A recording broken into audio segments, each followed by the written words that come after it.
نے یہ نہیں فرمایا کہ ایک صیغہ ہوتا ہے نا موجود بندے جو بیٹھے ہوتے ہیں، اللہ فرماتا ہے قیامت تک کیسے آئیں گے؟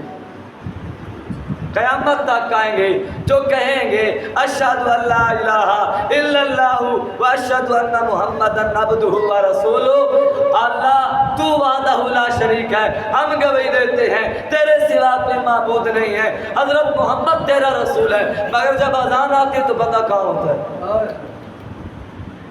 ہم گواہی دیتے ہیں لا الہ الا اللہ محمد رسول اللہ صلی اللہ علیہ وسلم، سب کہتے ہیں، جب اللہ بلاتے ہیں تو کہاں بھاگ جاتے ہیں ہم؟ جب حضور کی محفل آتی ہے تو کہاں؟ ابھی تو میدان نہیں ہے، یہ تو محفل ہے۔ جب ہمارا محفل کے اندر یہ اخلاق ہے، یہ محبت ہے، شکر کوئی میدان نہ سجا تھا۔ اگر میدان کی باری ہوتی تو شاید ہم میں سے ایک بھی نہ کھڑا ہوتا، سب بھاگ جاتے، سب بھاگ جاتے۔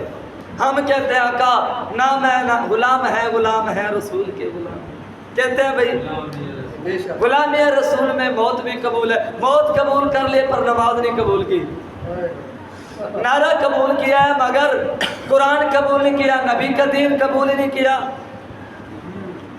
تو ہو سکتے یہ یاد ہم پر بھی دلالت کرتی ہے، ہم کہتے ہیں حضور ہم تیرے لیے جو کچھ کر یہ کر دیں گے وہ کر گے، تو کہاں کرتے ہیں ہم جھوٹ بولتے ہیں، اس لیے ہم برباد ہیں، اس لیے آج ہمارے دل کا سکون نہیں ہے، ہم ذلیل و خوار ہیں۔ آج گاڑیاں ہمارے پاس، بلڈنگ ہمارے پاس، اولاد ہمارے پاس، پیسہ ہمارے پاس، لیکن پھر بھی خوشی نہیں ہے، پھر بھی سکون نہیں ہے۔ ارے وہ بھی تو بندے تھے جن کے گھر 3 دن فاقے چلتے تھے، پھر بھی کہتے اللہ تیری ذات کا شکر ہے۔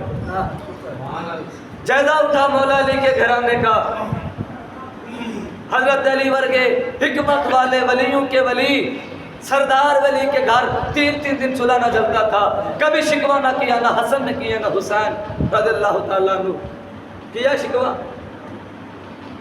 اب یہ بھی دیکھو 3 دن چولہا نہیں جلا، لیکن پوری زندگی میں ایک نماز گزاری۔ مولا علی کا ہم دیکھیں، ہم نعرے لگاتے ہیں، ہم اپنی بات کریں، میں کسی تفرقے کی بات نہیں کروں گا، ہم اپنی بات کرتے ہیں، ہم کہتے ہیں ہم ابوبکر صدیق کو صدیق مانتے ہیں، پر ہماری صداقت کہاں چلے گی؟ ایک ماننے کا ایک شٹول ہوتا ہے۔ دیکھیں اگر کوئی بندہ کسی سے محبت کرتا ہے نا، تو ایک مثال دوں، وہ باسک بو سیدھا مجنون خلق کے گفتائی چے سودی سگ گہے گئے کوے لیلا رفت بود۔ کسی نے دیکھا مجنون کتے کے پاؤں چوم رہا تھا، لوگوں نے پوچھا کہ اے مجنون تو اتنا پاگل ہو گیا ہے کہ کتا چومنے لگا، کہنے لگا تمہیں کیا پتا، کوے لیلا رفت بود، کتے کے پاؤں اس لیے چومتا ہوں یہ میری لیلا کی گلی سے گزر کے آتا ہے، میرا عشق کہتا ہے کہ اس نے وہاں پہ رکھا ہوگا جہاں لیلا کا لگا ہوگا، لیلا کے چھپے قدم پہ اس نے قدم رکھا، اس لیے میرا عشق اس کو چومنے کے لیے تیار ہے اور چومتا ہوں۔ تو پھر کسی عاشق نے یہ بھی تو کہا تھا اپنی محبوبہ کے بارے میں، ہم بھی کہتے ہیں کسی سے محبت کرو تو دعوے کرتے ہیں کہ تیری محبت میں آگ میں چلا جاؤں گا، تیری محبت میں آسمان سے ستارے توڑ کے لاؤں گا، کہتے ہیں نا۔ پھر دیکھیں جب بندہ کسی سے محبت کرتا ہے، چاہے وہ باپ ہو، چاہے وہ ماں ہو، چاہے وہ استاد ہو، چاہے وہ بیوی ہو، چاہے وہ بیٹی ہو، چاہے وہ بھائی ہو، چاہے دوست ہو، جس سے بھی محبت کرتا ہو، ایک بات یاد رکھیں، یہ حقیقت ہے، جس سے بندہ محبت کرتا ہے تو جس چیز اس محبوب کو پسند ہوتی ہے ہم اسی کو خریدتے ہیں۔ مثال کے طور میں ابے سے محبت کرتا ہوں، میرے ابے کو موبائل پسند نہیں ہے تو موبائل رکھوں گا، کہ میرے ابے جی کو پسند نہیں میں نہیں رکھ سکتا۔ میرے ابے کو کیا پسند ہے، مثال کے طور پر میرے ابے کو موٹر سائیکل پسند ہے تو میں وہی رکھوں گا اس لیے کہ میرے ابو کو پسند ہے۔ جو بھی ہم لیں گے چیز کو پہلے یہ دیکھیں گے کہ ہمارے محبوب کو پسند ہے یا نہیں، اگر پسند ہے تو خریدیں گے، پسند نہیں تو نہیں خریدیں گے، کہ یہ میرے محبوب کا نہیں ہے۔ ہاں بالخصوص ان چیزوں سے دور چلے جائیں گے جن چیزوں سے ہمارا محبوب نفرت کرتا ہے۔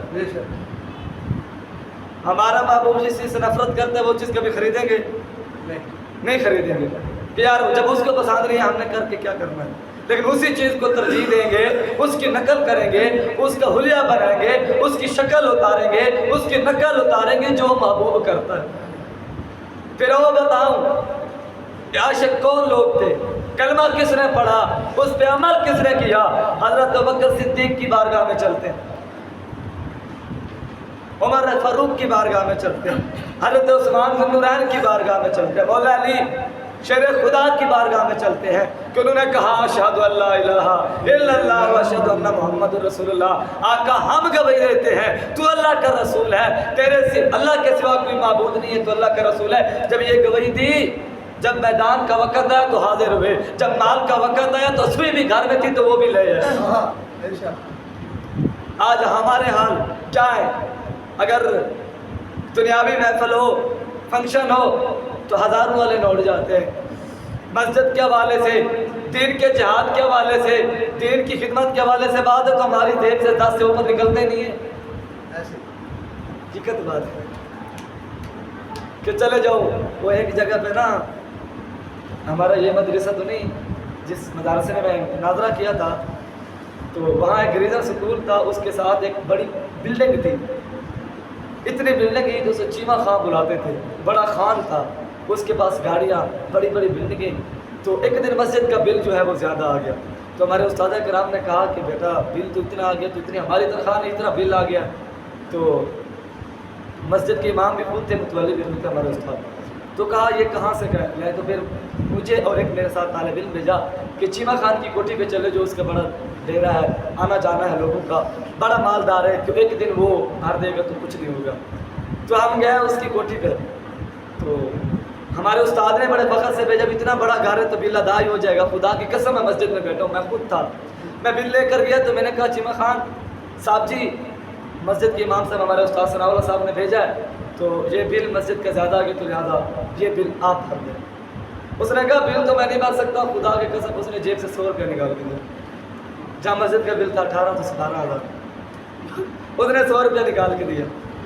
اسی ڈیرے پہ، اسی کوٹھی پر ہم نے آنکھوں سے دیکھا کتے کے شکاری آتے تو لکھ روپے خرچ ہوتے۔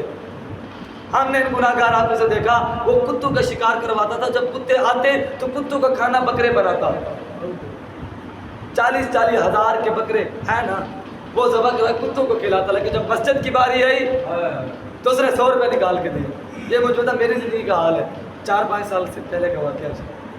تو اگر دنیاوی طور پہ کوئی محفل آ جائے تو پھر پیسہ غریب کے پاس اتنا آ جاتا ہے کہ وہ بھی پیسوں میں سو جاتا ہے۔ غریب کوئی نہیں ہے۔ غربت تو نے کہاں سے دیکھے؟ غربت پوچھ رہے تو سلمان فارسی سے پوچھ، غربت پوچھنے حضرت بلال حبشی سے پوچھ، غربت پوچھنے آئے تو سیدہ طیبہ حضرت فاطمہ کے گھرانے کی دیکھ۔ تو آخری وقت، آخری وصیت یہ ہوگی کہ اگر آپ کلمہ پڑھتے ہیں تو پھر سچے دل سے پڑھے جائیں، پھر جان دینے کی باری ہے تو حاضر کریں، جان دینے کی باری ہے تو حاضر کریں۔ لیکن ابھی حضور نے جان نہیں مانگی، ہم سے صرف ٹائم مانگا، ہم سے محبت مانگی۔ جان کا وقت تھا تو علی نے دے دی تھی، علی کے گھرانے نے جان کا نام ہی مٹا دیا۔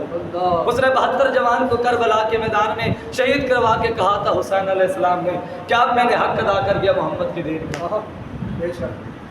حضرت امام حسین نے کہا، حضرت سیدنا زینب سلام اللہ علیہ اتنی شہادتوں کے بعد سارے شہید ہو گئے، جب مولا حسین کی باری آئی تو حسین کے پاس آئی بہن تھی۔ اس کا واقعہ تو بہت تفصیل والا ہے، میں مختصر 2 نقطے دوں گا تاکہ آپ کے دل پہ اثر ہو جائے۔ حضرت سیدنا زینب نے پوچھا، اے میرے ویر حسین، تو نے دین کی خاطر اتنا کچھ کیا، اب آگے کیا بنے گا؟ کیا نانے کی امت قدر کرے گی؟ کہا، میں نے علی اکبر کو پردے میں پالا، جس اکبر کو تو نے ذبح کروایا اس دین کی قدر نانے کی امت کرے گی؟ کرے گی امت؟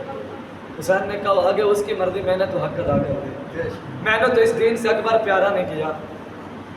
اب دیکھا جائے جس حسین حسین کے ہم نعرے لگاتے ہیں، اس نے اولاد قربان کر دی اس دین کی خاطر، جس دین کی خاطر ہم ٹائم نہیں دیتے۔ ہم کہتے ہیں ہم علی والے ہیں، علی تو قرآن کا قاری تھا، پھر قرأت کہاں چلے گئی تیری؟ علی قرآن کا حافظ تو حفظ کہاں ہے ہمارے؟